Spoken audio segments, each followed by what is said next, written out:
Hare Krishna, everyone. Welcome to the Thursday Learning Bhagavatam class. Today we're going to continue with Canto 6, Liberation, on Chapter 6, the Downfall of Saubhari Muni. And our guest speaker is Dinabundhu Prabhuji. Over to you, Prabhuji. Hare Krishna. Hare Krishna, and thank you, Dharmendra Prabhu. It's always nice to see so many people so many devotees who are very interested in studying Bhagavatam. And for me, the advantage is that when I'm asked to give a class, then I have to really prepare the chapter and study attentively. So thank you for giving me the opportunity to study Śrīmad-Bhāgavatam. We will begin with Mangalacharan. Om Namo Bhagavate Vasudevaya. Om Namo Bhagavate Vasudevaya. Om Namo Bhagavate Vasudevaya. Om Agyantimirandhasya Dhyananjana Shalakaya Chakshurunmilitam Yena Tasmai Shri Guruve Namaha. Shri Chaitanya Manobhishtam Sthapitam Yena Bhutale Swayam Rupa Kadamayam Dadati Swapadantikam Vandeham Shri Gurau Shri Yuta Padakamalam Shri Gurun Vaishnavamscha Shri Rupam Sagrajatam Sahagana Raghunathanvitam Tam Sajivam Sadvaitam Savadhutam Parijana Sahitam Krishna Chaitanya Devam Shri Radha Krishna Padan Sahagana Lalita Shri Vishakhan Vitamscha He Krishna Karuna Sindhu Dinabundhu Jagatpate Gopesha Gopika Kanta Radha Kanta Namostute Tapta Kanchana Gaurangi Radhe Vrindavaneshwari Vrishabhanu Sute Devi Pranamami Haripriye Vancha Kalpatarubhyascha Kripa Sindhubhya Evacha Patitanam Pavanebhyo Vaishnavebhyo Namo Namaha Nama Om Vishnupadaya Krishna Pristhaya Bhutale Shrimate Bhaktivedanta Swami Tinamine Namaste Saraswati Deve Gauravani Pracharine Nirvishesha Shunyavadi Paschatya Deshatarine Jaya Shri Krishna Chaitanya Prabhu Nityananda Shri Advaita Gadadhar Shrivasadi Gaur Bhakta Vrinda Hare Krishna Krishna Krishna Hare Hare Hare Ram Ram Ram Hare Hare Srila Prabhupada ki jai Śrīmad-Bhāgavatam ki jai. So we'll discuss something from chapter 6 of Canto 9 of Śrīmad-Bhāgavatam. Chapter 6 is titled The Downfall of Saubhari Muni. This is a very well-known pastime from Śrīmad-Bhāgavatam. And it's well known because the lesson is very profound. The lesson is about association and how even a moment of bad association of it wasn't even bad association, it was just something what Saubhari Muni saw, and that had such a profound impact on his consciousness that it deviated him from his spiritual life. And this particular chapter therefore cautions us how careful we should be about whom we associate with. So, in the previous chapters, you have discussed the very famous pastime of Ambarish Maharaj, how Durvasa Muni became unnecessarily angry with Ambrish Maharaj, but Ambrish Maharaj did not lose his composure. And because of the offense, Durvasa Muni himself had to suffer a great deal and eventually take forgiveness from Ambrish Maharaj. That particular pastime highlights that how devotion to the Lord is supreme. It supersedes even petty considerations like that of the Varnashram system. Durvasa Muni, supposedly sannyasi, Brahman, but he has to beg forgiveness from Ambrish Maharaj, who is a Kshatriya and Grahas, just because Ambrish Maharaj is a devotee of the Lord. So we'll begin with chapter 6. Shri Shuka Uvacha Virupah Ketumachambhurambarish Sutastraya Virupat Prishadashvo Bhut Tatputrastu Rathitara. So Shukdev Goswami said, O Maharaj Parikshit, Ambrish Maharaj, whom you have discussed in previous sessions, Ambrish Maharaj had three sons named Virupa, Ketuman, and Shambhu. From Virupa came a son named Prishadashva, and from Prishadashva came a son named Rathitara. Now I understand that on Tuesday you have read the full chapter. So I'm going to skip a few verses because these verses essentially deal with the genealogy.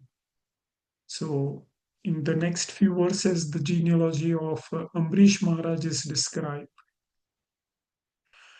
And then from text 4, the sons of Manu, specifically Ikshvaku Maharaj, is described.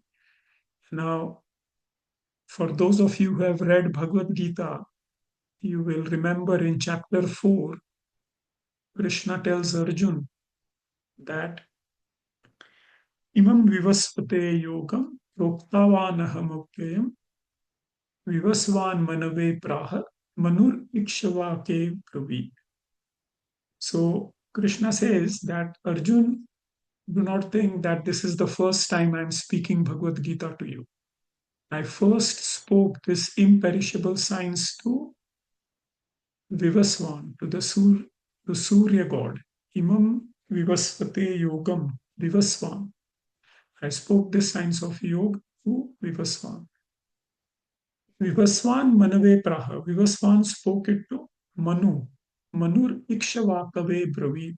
Manu spoke to Ikshvaku. So that dynasty is being described here. That the son of Manu was Ikshvaku. And how was he born? When Manu was sneezing, Ikshvaku was born from Manu's nostril. So again, not very surprising, because those of you who remember the pastime of Varahadev, it is said that Varahadev came from the nose of Lord Brahma. That is one of the ways it's described that Lord Varaha appeared. So here, Manu sneezed and Ikshvaku was born. Ikshvaku himself had 100 sons, of whom 25 became kings in the western side of Aryavart, 25 became kings in the east, and three principal sons became kings in the middle, and then the other sons, they became kings in other places. So there is an interesting pastime mentioned of his son Vikukshi, that during a Shraddha ceremony, Ikshvaku ordered his son Vikukshi to bring some flesh, to hunt animals and bring flesh. But Vikukshi became hungry, and so in his hunger, he forgot that he was meant to hunt and bring animals. Sorry, he was meant to bring animals for the sacrifice. But rather than bringing animals for the sacrifice, he ate a rabbit he had killed. And when this was offered to Ikshvaku, Ikshvaku gave it to Vashishta Muni, their family priest. And it is interesting, Vashishta Muni was the family priest even at the time of Lord Ramchandra, quite a few generations ahead. So looks like Vashishta Muni had a great span of life. So Vashishta Muni, when he saw the meat that had been given by Vikukshi, he could understand that this meat has already been eaten. So he said, this is not fit to be used in the Shraddha ceremony. So King Ikshvaku became angry and ordered Vikukshi to leave the kingdom. And then, of course, later on, Ikshvaku Maharaj, uh, he became liberated when uh, he was instructed by Vashishta Muni. And then Vikukshi came back to the kingdom after his father Ikshvaku had left the body, and he performed various sacrifices to please the Supreme Lord, and he got various names. So, one of the things we can understand is that the Kshatriyas, they were allowed to hunt, and sometimes they ate meat as well. As devotees of the Lord, we should not be doing that.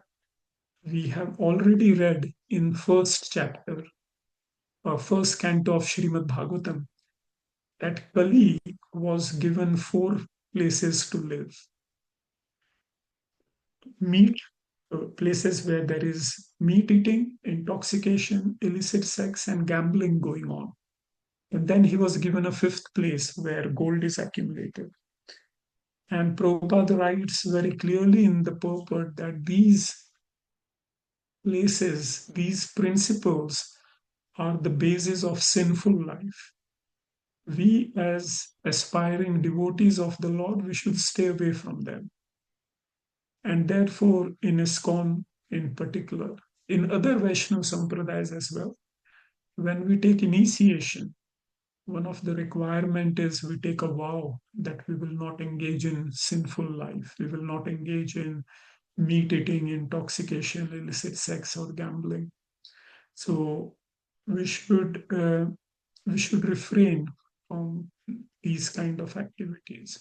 Just because Bhagavatam mentions that Vikukshi and Ikshvaku offered meat during Shraddha ceremony doesn't mean that we follow as well. We follow the instructions which are relevant to our own spiritual life. Okay, so please be mindful. One of the important lessons in spiritual life is to accept what is favorable and to reject what is unfavorable. And meat eating is in no way favorable to our spiritual life. In Bhagavad Gita, Krishna says, Patram Pushpam Phalam Toyam Yome Bhaktya Prayachati. That one should offer flower, fruit, and water with love and devotion. And what we offer to Krishna is found. Okay, we do not offer meat or eggs or onion or garlic, Supreme Lord. So we should not partake of those. So just be clear. I wanted to emphasize this, that we should not undue meaning from this pastime. This is something which has happened in previous ages uh, by the Kshatriya kings. It's not meant for us. So Vikukshi Shashad, he had a son called Puranjay, and Puranjay was also known as Indravah and Kakutstha. And it is interesting how he got these names. So previously, when there was a war between the demigods and demons, they defeated the demigods. So the demigods, they approached Puranjay, and Puranjay defeated the demons. So therefore, his name became Puranjay. Pura means city, the city of demons. Jaya means to conquer. So because he conquered the city of the demons, he was called Puranjay. So Puranjay, when he was approached by the demigods, he said, I will kill the demons, but my condition is that Indra will become my carrier. So Indra, he said, no, I will not do it. But upon the order of the Lord Vishnu, Indra did accept it and he became a bull for Puranjay. So therefore, one of the names of Puranjay is Indra Vaha. Vaha means Vahan, vehicle, whose vehicle was Indra himself. So therefore, his name was Indra Vaha. And he sat on the hump of this bull Indra. So therefore his name is Kakutstha. So therefore he had these three names: Puranjay, Kakutstha, and Indrava. And of course, as we know, Puranjay, he killed. After that, the saintly king Puranjay, he offered everything to Indra and came back to the earthly planets. And then the dynasty of Puranjay is described from verse 20 onwards. So,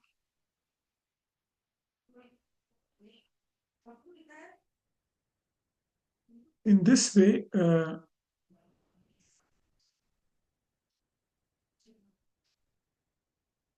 the description goes on for quite a few verses. I will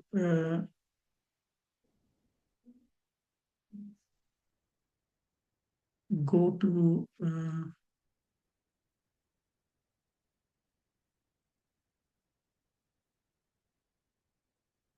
I will go to verse 38. So the description goes on, and in verse 38, it is described how one of the descendants, his name was Mandhata. Mandhata had three sons from his wife Bindumati, called Purukutsa, Ambarish, and Muchukunda. And he had 50 daughters. So three sons and 50 daughters. And all these daughters accepted Saubhari Muni as their husband. So this is the pastime which we are going to discuss today. So from text 39 onwards, we'll read. Yamunantarjale magnastapyamanah parantapah निर्वृतिं मीनराजस्य दृष्ट्वा मैथुनधर्मिणः जातस्पृहो नृपं विप्रः कन्याम् एकामयाचत गृह्यतां ब्रह्मन् कामं कन्या स्वयंवरे. So Saubhari Muni, he was engaged in austerity, where Yamuna Antarjale Magna, in the river Yamuna, he was meditating inside the deep waters. So yogis, they want to go to a secluded place to do austerities so that they are not disturbed. Recently, I was informed by how one of the contemporary sages, Om Swami, he went to the Himalayas to look for a secluded place to perform his austerities.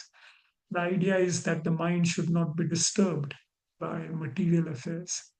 So Saubhari Muni, he goes in deep inside the waters of Yamuna so that he is not disturbed. So what happened there? Meen Rajasya Drishtva Maithuna Dharmina.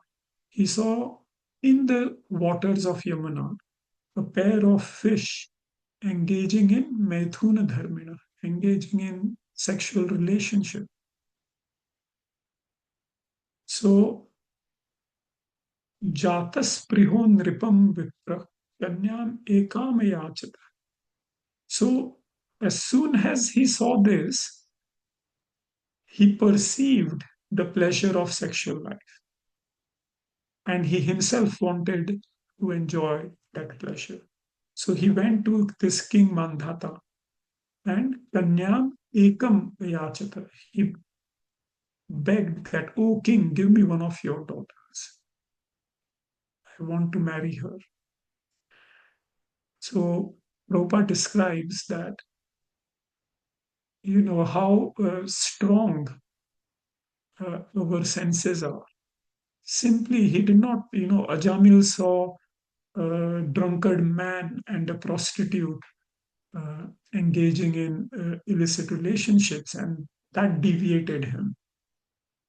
Over here, it's not even a man and a woman, it's just, two fish mating with each other.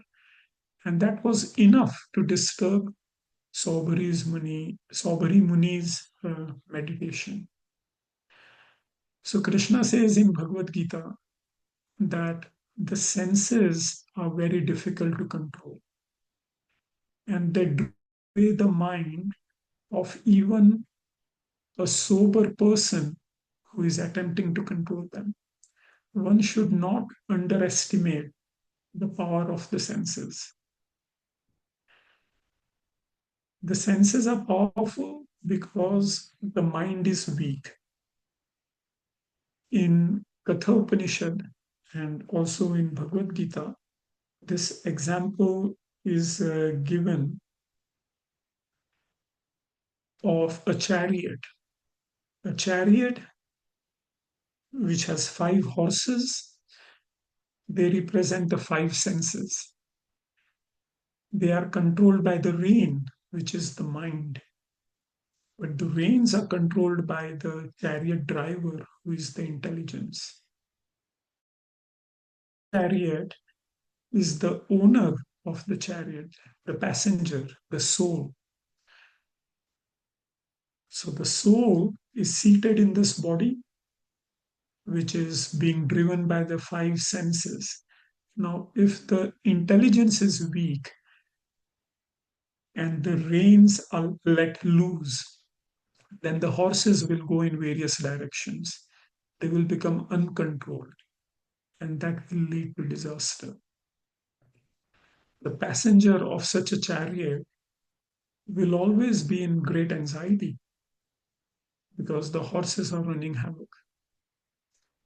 So, similarly, when our senses are not controlled by the mind, who are themselves controlled by a strong intelligence, then the senses will run here and there. And that will cause a great disaster. And from the previous pastime of Amrish Maharaj, we know how Amrish Maharaj controlled his senses. Amrish Maharaj engaged each and every sense of his existence in Krishna's service. So, with the eyes, he was gazing upon the beautiful form of the Lord. With the tongue, he was tasting the prasadam of the Lord. His hands, he was always engaging in touching the feet of the devotees or washing the temple of the Lord. With the smell, he was smelling with the nose, he was smelling the tulsi offered at the lotus feet of the Lord. With his feet, he was always traveling to the holy places of the Lord. So, in this way, Amrish Maharaj engaged each and every sense in Krishna consciousness. And therefore, Durvasa Muni, who was such a great mystic, he could not do any harm to Amrish Maharaj. On the other hand, here we see Saubhari Muni. He just saw some fishes mating and he's left his meditation. He's come out of Yamuna and he's approached the king that I want to marry. So Śrīmad-Bhāgavatam is very unique. It gives extreme examples to make a point. For example, a Jamil, such a sinful person, he does not even chant the name of the Lord, thinking of the Lord. He's just calling out his son's name in fear, but the son's name happens to be Narayan. and therefore he's saved. So the point Śrīmad-Bhāgavatam is making is that even if you're the most sinful, even if it is the name of your son, you're calling the name of the Lord indirectly, and you're calling only at the time of death, still you can be liberated. So, what to speak of someone who is chanting the name of the Lord, thinking of the Lord throughout his life? So, by proving an extreme example, a point is being made. And here again, Amrish Maharaj, Saubhari Muni, they are two extreme examples. Amrish Maharaj engages all his senses in Krishna consciousness, and therefore even Durvasa Muni has to beg forgiveness. On the other hand, Saubhari Muni is trying to restrict all his senses, and two simple fishes, they deviate his meditation. So we have to meditate upon we have to meditate upon this particular pastime in order to see the importance, of how important sense control is. And that sense control is not going to come just by meditating deep in the waters. Don't think that by restricting your senses from sense object will be safe. Krishna says, Rasavarjam rasopyasya param drishtva nivartate. That you may refrain from sense objects.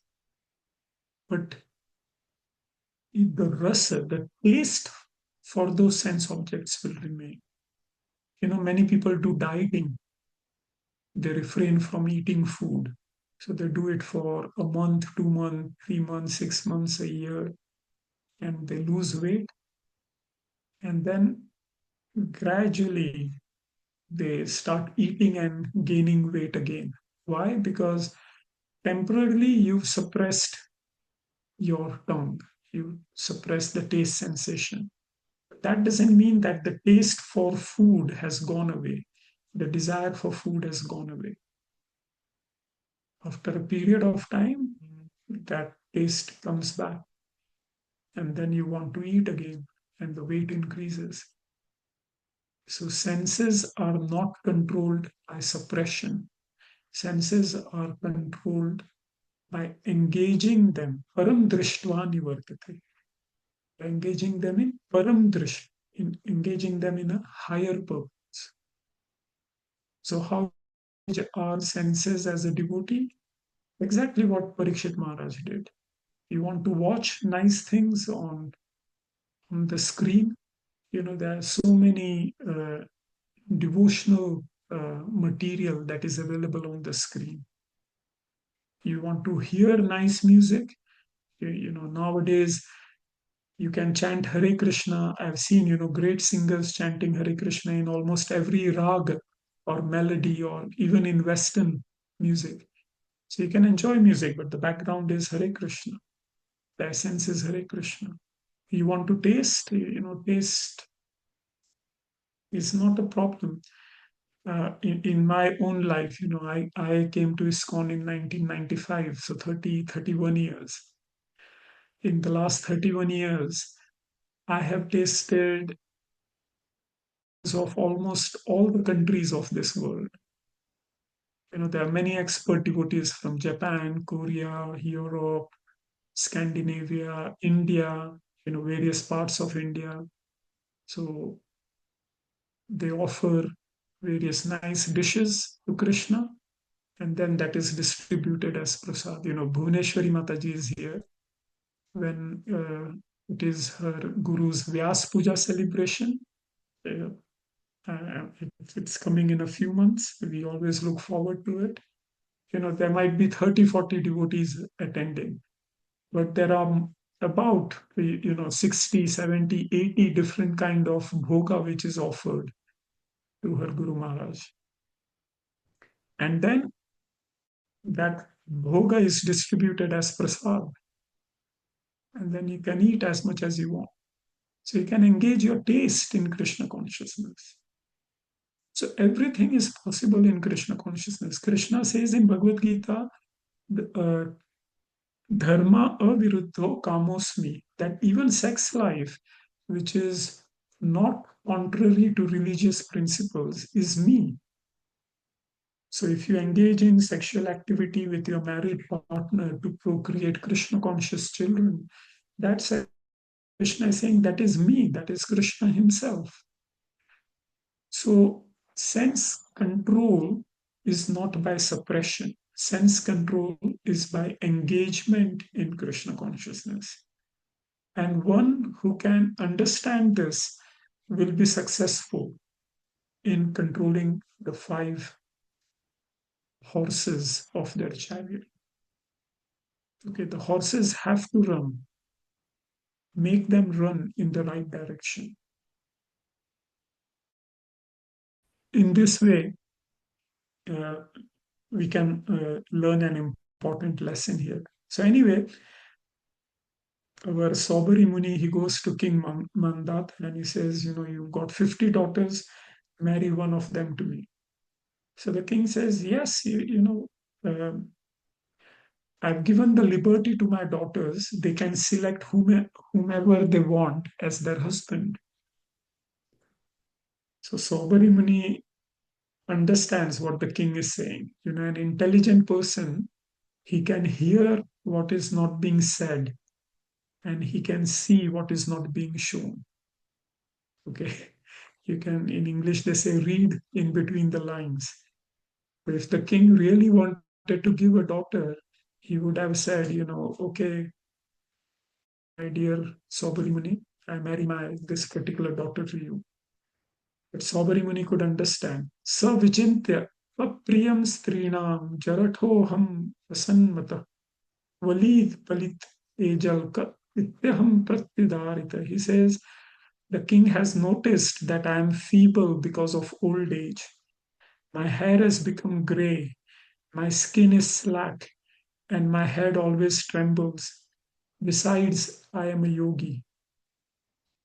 Therefore, women do not like me. Okay.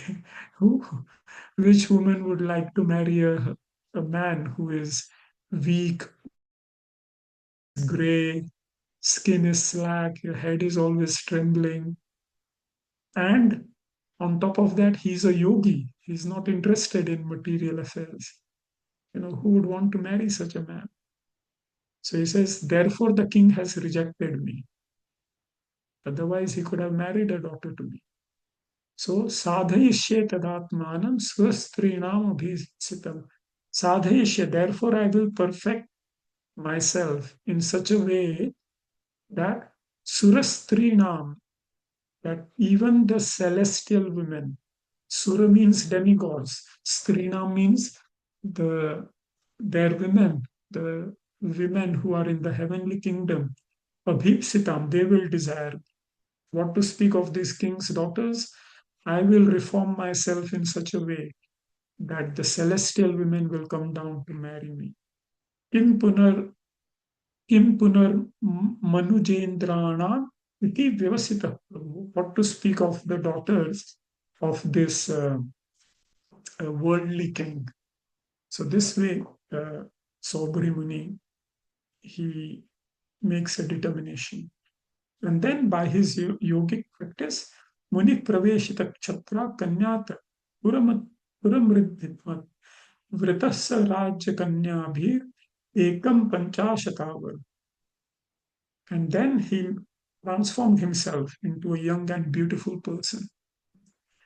And now, when the messengers of the palace took them to the princesses, they all wanted to marry him. Okay. So, see, there is an important lesson here. People think that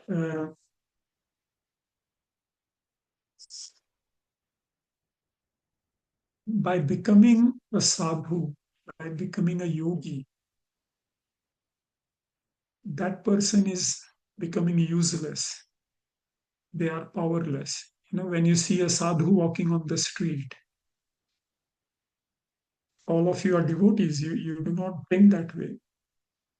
But I will tell you of an incident where this particular sadhu, he went to a government office and he wanted permission for Rath Yatra. Okay. So the government officer in India, he asks bribe from him. He says, you have to pay us something. So he says, I'm only a sadhu. What can I give you? He says, no, I want a bribe. Okay. So people think that, sadhus, you can treat them in any way. How will they retaliate? What can they do? But remember, there are different types of strength. When people say, I am strong, generally they mean their physical strength. I can lift 50 kilograms, 100 kilograms. I am the strongest. But even these strong people, when they are ill, they have to see a doctor. And at that time, they go like this, doctor, please help me. So who is powerful? Someone who can lift 100 kilogram or this doctor? He'll inject him. And these doctors, they are also bowing down before rich people. So someone who has a lot of money, they'll say, I'm powerful. And sometimes rich people, they have to bow down before the taxman. So the government authority is giving them power. So there are different powers in this world. The power of strength, bodily strength, of money, of knowledge, of position. So Brijwasi, he told me, Mahadev Pradhan, his elder brother in Khairagaon, in Khadiravan, in Braj, he told me this. He said, yes, there are all these different powers, but India, he said, Bharat Bhumi, यहाँ पे दैवीय शक्ति चलती है. There is something called transcendental power, spiritual power. And of all the powers, spiritual power is the most powerful. And the example is Saubhari Muni. Saubhari Muni, how did he transform himself? Because he had accumulated the power of austerities. We've heard in previous sessions how Durvasa Muni, he could go and travel in various parts of the universe, asking different people for shelter. He even reached Vaikuntha Lok and asked Lord Narayan for shelter. Where was he getting the power to fly? He was not going on a rocket. He was not going on, Tesla's SpaceX. He was just, using his spiritual power. So spiritual power is something which we don't appreciate because one, we don't have any spiritual power. Secondly, we rarely see people with spiritual power. But spiritual power is quite strong. I'll tell you of one incident, not from India, not from Satyug. This is from Manchester 20 years ago. There was a devotee, not even an Indian bodied devotee, okay, local British devotee. He was in Manchester and he used to preach to his neighbor about Krishna consciousness. So this neighbor, he was not very favorable. So one day, anyway, they were having some discussion, and this neighbor started saying something about Srila Prabhupada. So a devotee friend, he was trying to correct him and stop him. But then he said something very offensive to Srila Prabhupada. And my devotee friend, he became very angry. He was Brahman initiated, so he pulled out his Brahman thread and broke it in anger. And he said, because of this offense, you will die. And he came back in his home. And the next morning, that neighbor died. So That is spiritual power. Uh, so don't think that by taking to spiritual life, you're losing out on anything. Your words become very powerful. Your thoughts become very powerful. And what is the proof? Krishna says that for such a devotee, see, Krishna is the Supreme Lord. Arjun was only a Kshatriya, a warrior. And yet Krishna becomes his chariot driver. Why? Because Arjun has a devotion. ये जो भक्ति में जो शक्ति है, power in devotion, it is so strong, it can subdue the Supreme Lord himself. So who is more powerful, God or his devotee? And one can easily conclude that more powerful than God are his devotees. In his Braja pastimes, the gopis, they used to tell Krishna as a baby boy that, oh, you want some buttermilk? Then show us your dance. So the gopis would clap, Krishna would dance, and then they would give him a glass of buttermilk. So imagine the power of the devotion of the gopis. They could make the Lord dance. Yashodama could tie up Krishna. Krishna would massage the feet of Radharani. When Radharani would become angry, he would place his head at her feet and say, don't become angry. Please be pleased upon me. So devotion has that power. And in Kali Yuga, we are very blessed. We don't have to do great things to become a devotee. All we have to do is chant the names of Krishna.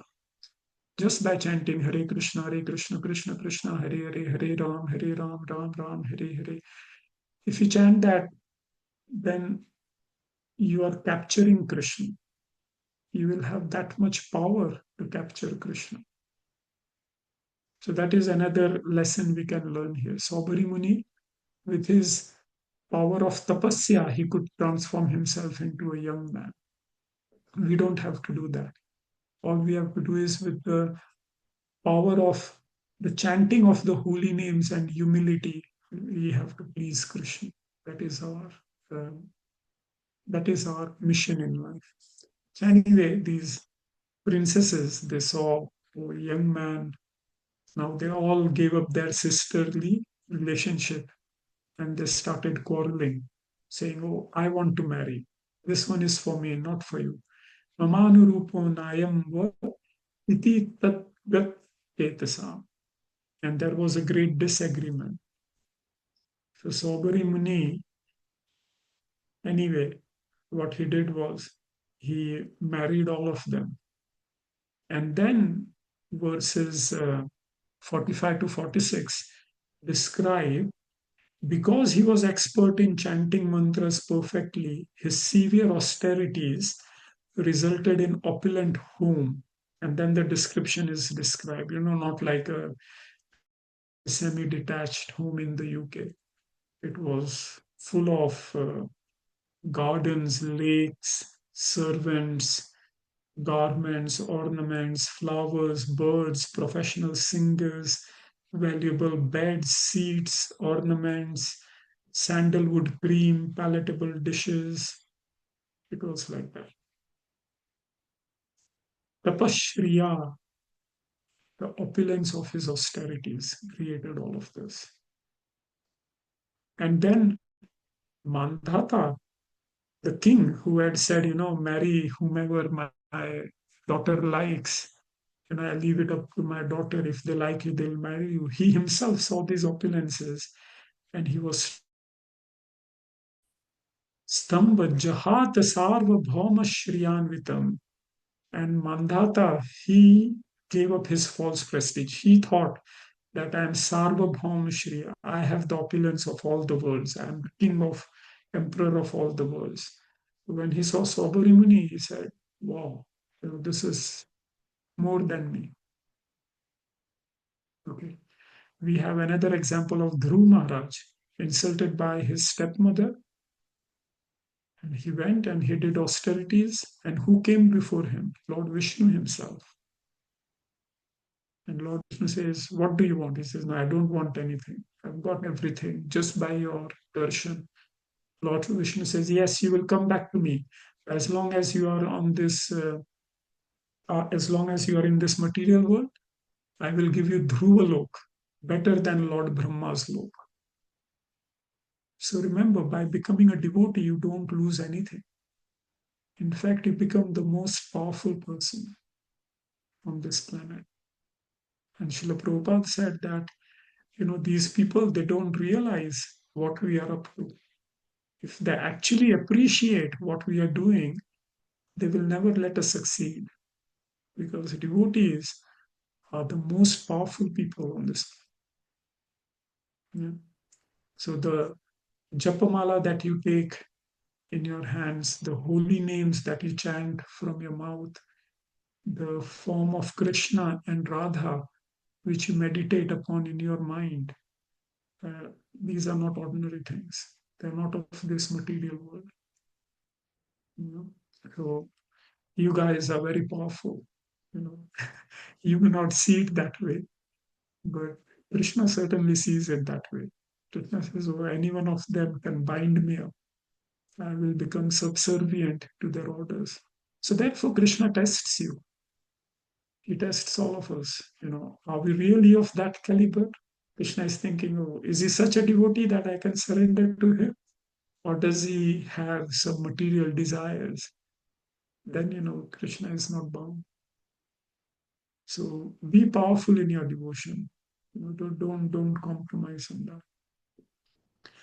But what happened, as is the nature of sense gratification, text 48, evam griheshvabhirato vishayan vividhe sukhe. So, खूब ग्रह सुख सौभरी मुनि ने आनंद लिया. सेवमानो न चातुष्यद आजस्यस्तो ger ivanala. But he was not satisfied. How can a fire cease blazing if it is constantly being supplied with ghee? The senses just understand the nature. They do not provide peace. They do not provide happiness. Staying away from senses make you happy.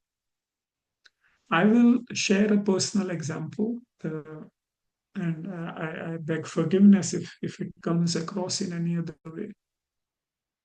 That, recently my blood pressure was going slightly up and my cholesterol levels were going up. And the reason was my weight was going up. So I thought, okay, let me do something about it. So the GP said, either you reduce your weight or I will start you on medications. I said, give me some time, I'll reduce my weight. So I went on a very different kind of diet where I had to eat the same thing 3 or 4 times a day. And I did that for 2 months. Okay. What I noticed is that because I did not have to choose food, I was not thinking, how much roti sabji and how much dal chawal and which sweet and which savory to eat or not to eat. That choice was gone. I was just eating something which was monotonous. The desire for eating, it reduced. Okay.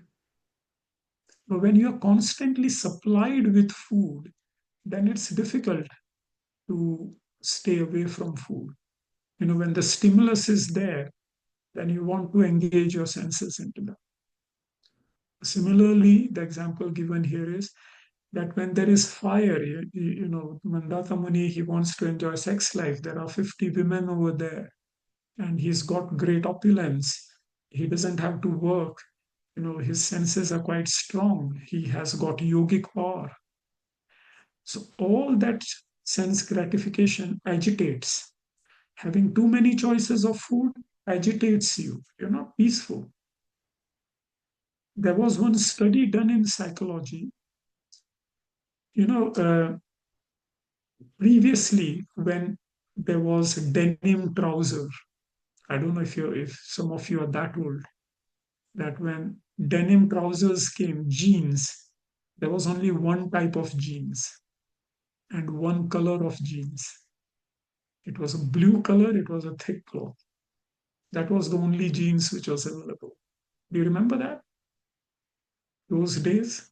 Now, if you go to buy jeans, there are 50 different colors: slim fit, regular fit, loose fit, bullet short, and all sorts of colors and types are there.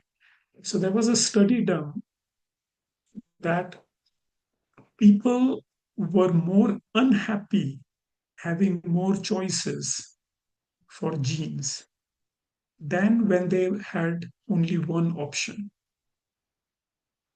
That is a paradox. The more choices you have, the more unhappy you become. If you want to buy a shoe, for example, just you want to buy a shoe for the gym, there are thousands of varieties, thousands of prices, thousands of colors. Someone has got cushions, someone says no, bare feet shoes are good. You don't know what is correct. So you waste a lot of time, and then when you buy, you're not really happy. Whereas in my school days, I remember we had either black shoes or we had to wear what we called canvas shoes on sports day. The canvas shoes were always white in color. So you just wear them and you go off. So here, having too much options for sense gratification made Saubhari Muni very dissatisfied. And therefore, one day, when he was in a secluded place, chanting his mantras, he thought to himself, oh, where am I? What am I doing? I was in Yamunaji meditating upon the Supreme Lord. And here I am, that just by looking at two fishes, I've entangled myself in household life. So he said, I've lost all the results of my austerities. To make himself young, to keep all these women happy, to have this palace and the maids and maid servant. Don't think it is coming free of cost to Saubhari Muni. He may not be paying money in terms of gold or silver or paper currency. He is paying in the form of his austerities, all the pious credits that he had in the form of austerities. He is now spending it. So he is becoming poorer as days are going.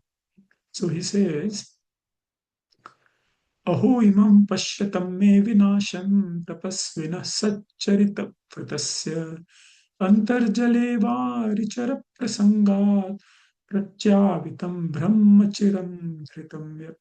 Everyone should observe this fall down and learn from it. And then he says, Sangam tyajet mithuna vritina mumukshu. Mumukshu means one who is desiring liberation.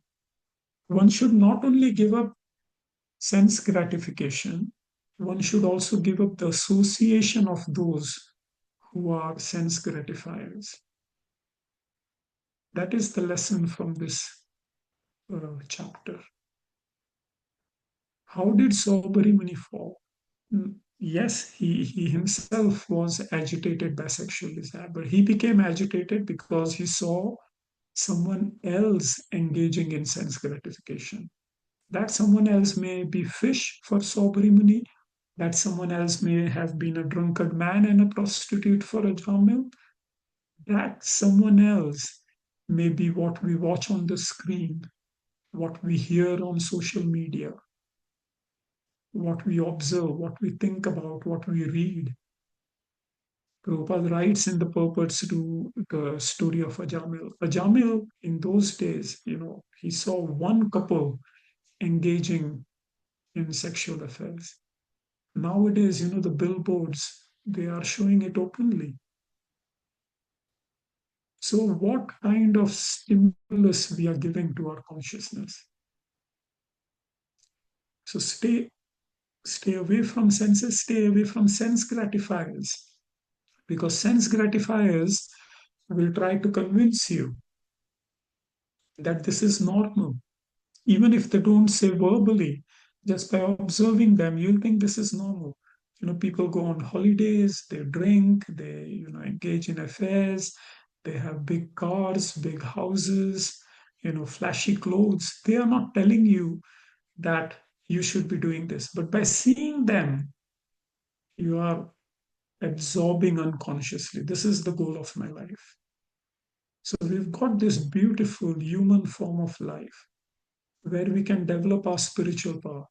But what are we doing instead? We are wasting our human energy on accumulating things. And my dear devotees, how many of those things will you take when you leave this body?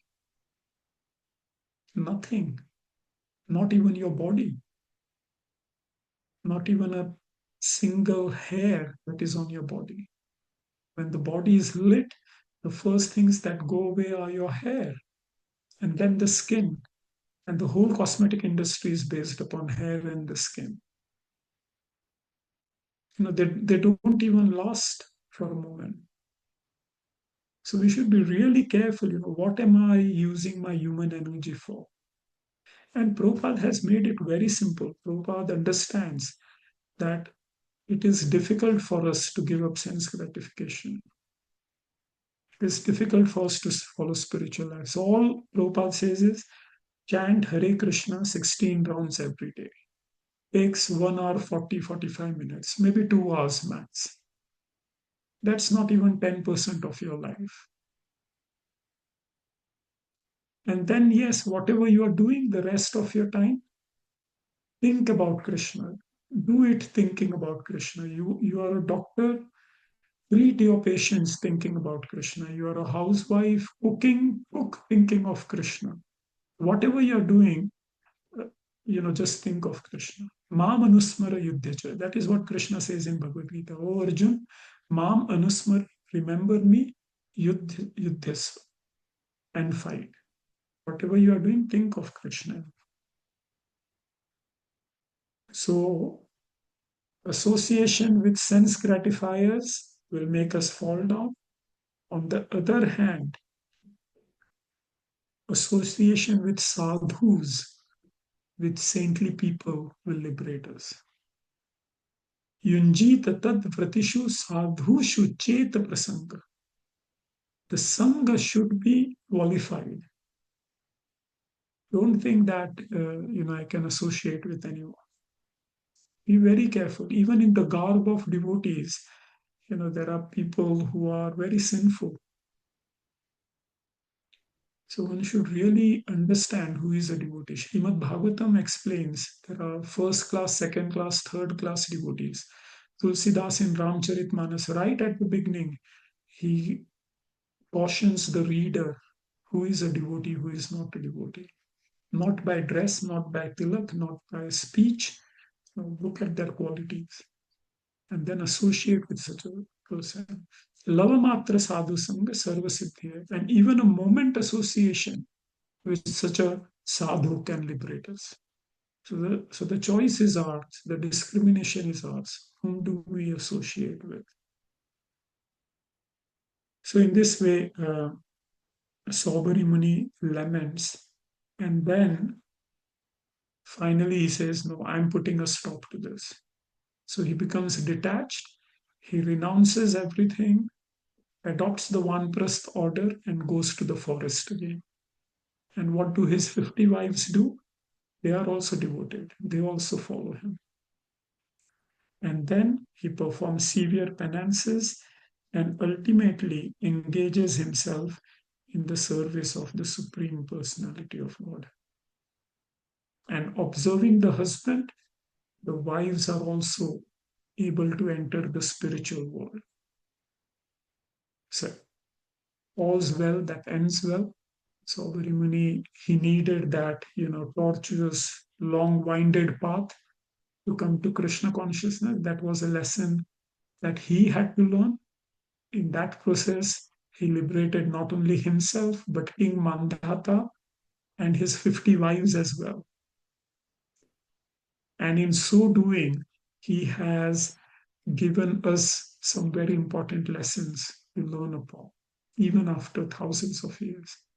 So all glories to Saubhari Muni, that from him we can learn some genuine lessons. So I'll stop here. It's 9 o'clock. If you have any questions or comments, please feel free to ask. Srila Prabhupada ki jai. Jay. Thank you very much, Prabhu. That was an excellent class as always. If anyone has any questions, please do raise your hand. If I can start off though, you were talking about controlling the senses and the spiritual power. And one of the examples that you gave was about that devotee in Manchester. And whilst you were speaking, I was thinking, well, has this devotee really loosened the reins or not from your example that you gave? No, so the quality of a devotee is that they are very tolerant and humble when it comes to themselves. When someone insults the Supreme Lord and his devotees, then they do not take it nicely. Hanumanji, when his tail was burned, no problem. But then when they started insulting Lord Ram, he burned the entire Lanka. So devotees, yes, you may insult me, no problem. But you insult my guru, you insult Krishna, then I will retaliate. Okay, thank you, Prabhu. Brigitte Mataji, would you like to ask your question? Hare Krishna. You're on mute, Brigitte Mataji. Hare Krishna. Hare Krishna, Prabhuji, and Hare Krishna. Hare Krishna, and to all the devotees, and just thank you for such a wonderful session. You really inspire me. The way you talk and all your words really touch my heart, and so thank you very much. I have just maybe I think it could be a very technical question. It's a very small one. Just how you talk about think all the time in Krishna while we are doing our work, we are whatever we are doing, isn't it? So just sometimes, for example, I think or I feel like I try to focus my mind when I start doing something, for example, even here at home or maybe outside or maybe working. And I try to focus my mind at the beginning of that action, but then gradually maybe when I doing the action, my mind has to focus in that thing. So maybe I'm not sure just how because our mind has to focus in one thing at the same at the time. So do you think it's enough to focus our mind at the start of the action? I just Yes. what comes to my mind when you said that, just that though. Thank you very much. Hare Krishna. You are absolutely correct, Mataji. That is how we should be doing our actions. So when Krishna tells Arjun, Ma manusmara yuddhacha, how can Arjun fight if he is not focusing 100% on fighting? He has to focus on the activities. He has to concentrate, give 110% to that activity. But in Vedic system, before we do anything, there is a concept of taking sankalpa. Sankalp means a determination, a vow. What am I doing this for? Okay. So when I go to the hospital, I just pause for a moment and I say, Oh Krishna, I'm going in. Whatever I do, I am offering it to you. I'm not doing it for myself. I'm doing it as an offering to you. When I enter the kitchen, before cooking, I just pray, just for a moment, that, Oh Radharani, please allow me to assist you for cooking. Whatever I'm cooking is for Krishna. Okay. And then you cook. Then you do whatever is needed. But you've made that offering to Krishna. When I sleep, just before sleeping, you can chant the names of the Lord. And you can say, okay, Krishna, thank you for a wonderful day. I've learned something. I've tried to do my best. I may have failed, but this is me. I'm yours. And now please allow me to sleep so that I'm rested and I can carry on my devotional service next day. So while sleeping, we are not thinking of Krishna, but by offering my sleep to Krishna, that whole 7, 8 hours becomes devotional service. You understand the point? Yeah. Yeah. So don't feel guilty. There's no expectation that at every moment you are Mhm. consciously thinking of the Lord and you're getting distracted from activities. No, you make a sankalp and then offer that activity to Krishna. Okay. Thank you very much. Thank you. Hare Krishna. Okay, Janakanya Mataji, would you like to ask your question? Hare Krishna. Hare Krishna Prabhu, thank you for amazing Hare class. You explained it so clearly. Even I could understand. So I'm just wondering on that note, what you're talking about, your activities and your mind and all sorts. It says that a devotee should always walk, meaning that they stay active in service, which is, what does always mean? Is 24/7? So devotees always serve. Devotee of the Lord, for him, there is no meaning to life without serving. That service is offering whatever we do to Krishna. Okay. So, say for example, as I said, I'm a doctor. I wake up. As soon as I wake up, I pray to the Lord.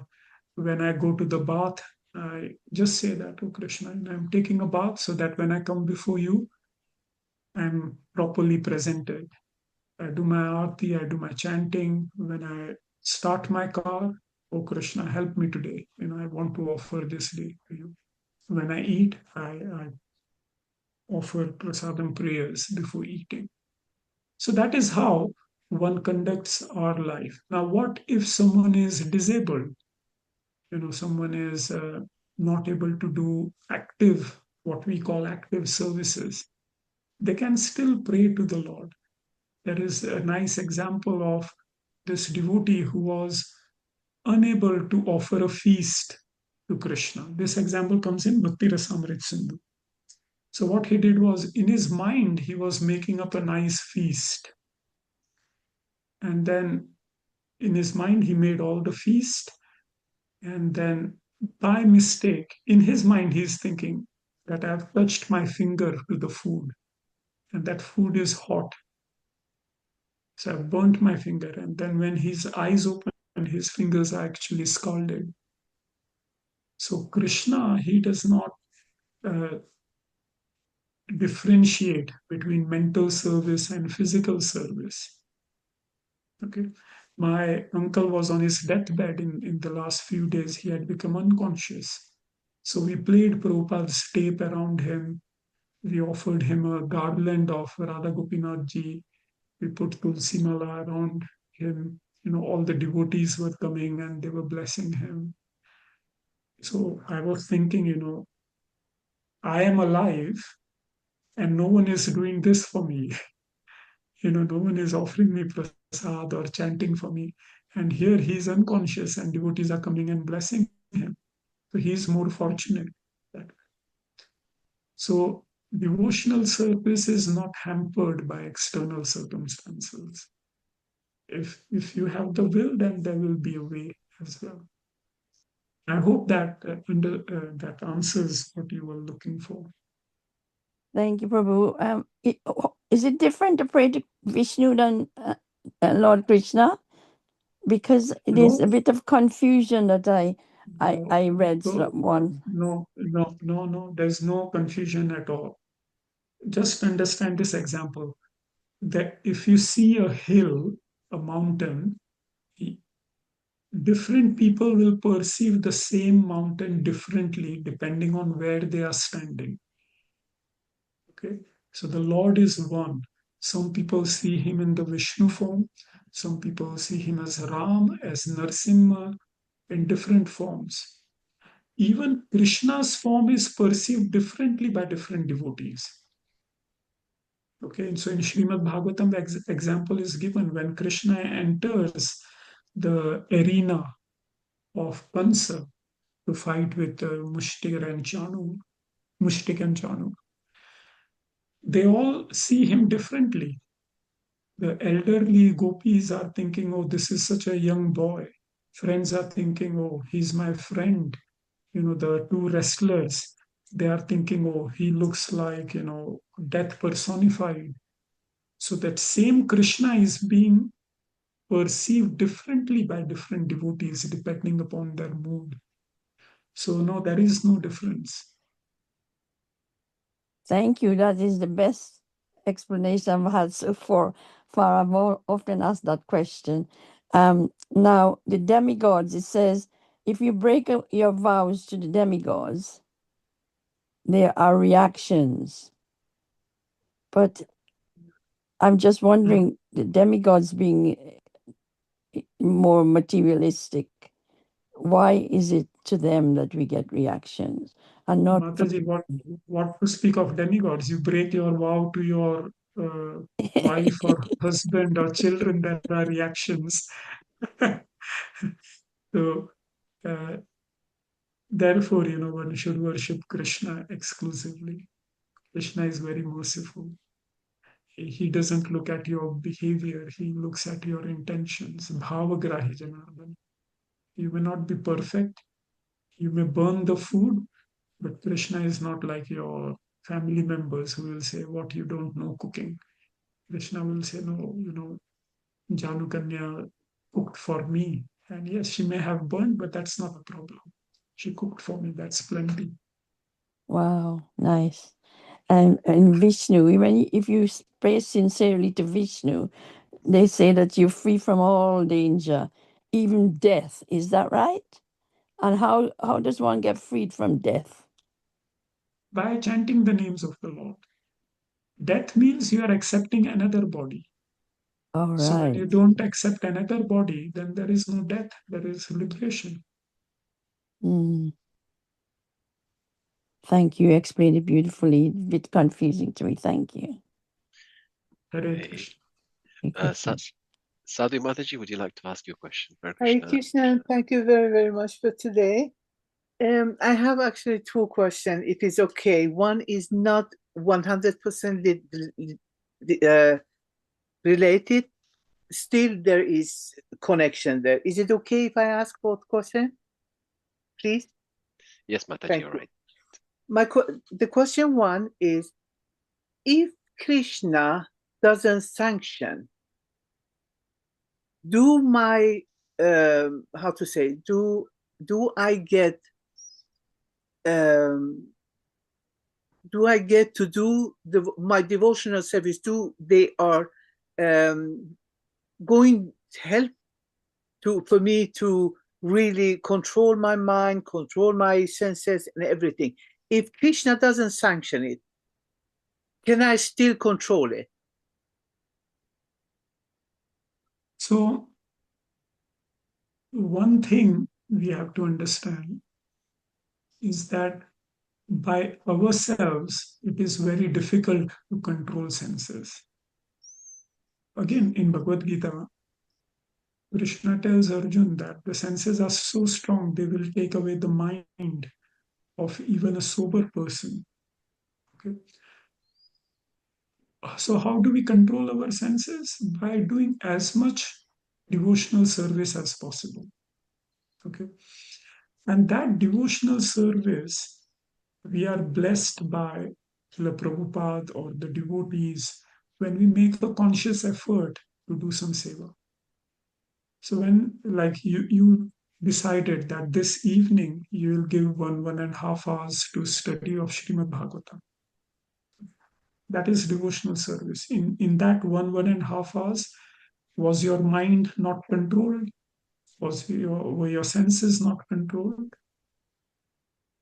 I assume that was the experience of all of you, that for 1.5 hours we were all engaged in Krishna consciousness. So that is how we control the senses. Now, if Krishna does not sanction, then nothing will happen. Okay, so Krishna's sanction is always there. Krishna does not put any devotee in a condition where the devotional service is blocked. He always wants all the living entities to perform devotional service. But sometimes, because of laziness or some other things, we do not bother about it. The opportunity is always Thank you. there. May I ask my second question, please? Thank you. I have learned about different sampradaya. We have different sampradaya, which is Shiva sampradaya, Kumara sampradaya, Lakshmi sampradaya, right? Is it okay to listen, to pray to Shiva in their sampradaya? Is it okay for me to do that? Okay. So I will answer this at two levels. And I'm very conscious that, this is being recorded. So I'm going on record. I'll answer, but I'll give you my honest understanding. And the reason I will give that is because I do associate with all the sampradayas. Okay, so I have friends in Nimbark Sampradaya, Rudra Sampradaya, of course, ISKCON, in Shri Sampradaya, I have some very good friends. All the Sampradayas, they tell us to worship Krishna. That is the essential teaching. So in that respect, at that level, none of the Sampradayas are contradicting each other. So if you go to Shri Sampradaya, they'll say worship Krishna. If you go to Rudra Sampradaya, worship Krishna. Brahma Sampradaya, worship Krishna. Kumar Sampradaya, worship Krishna. Okay? That message does not change. They all say that devotion to the Lord is the highest, that bhakti is the topmost. That message does not change. So you can follow whichever sampradaya at that level. Now, each sampradaya, they have different rituals, they have different emphasis on what aspect of devotional service is important. So, for example, Chaitanya Mahaprabhu himself, he says that Shri Sampradaya, they are very strong in Acharya Upasana, in worship of spiritual master. He says that is very strong. In Rudra Sampradaya, the emphasis on worship of the conjugal energy of the Lord, of Radha and Gopis, is very strong. So Chaitanya Mahaprabhu accepted that. Okay, so Chaitanya Mahaprabhu, he accepted different aspects from different sampradayas. So so to answer very simplistically, there is no harm in listening to other sampradayas. The message is the same. The emphasis might be different. Okay. So I don't see any harm in that. There is no contradiction in that. One should also be mature enough to understand what is good for my personal circumstances. Having associated with all the sampradayas, having associated with many great spiritual masters, with very great devotees who are currently on this planet, my understanding is very simple, that chant the names of the Lord, serve the devotees. That is plenty for Krishna consciousness. And if we can do that, then that is enough. So what I will say, Mataji, is that you make your own study, and I'm sure you will also come to the same conclusion, that the sampradayas are only differing in their emphasis and some rituals, but the essential message is the same. Thank you very much. Thank you. Thank you. Thanks.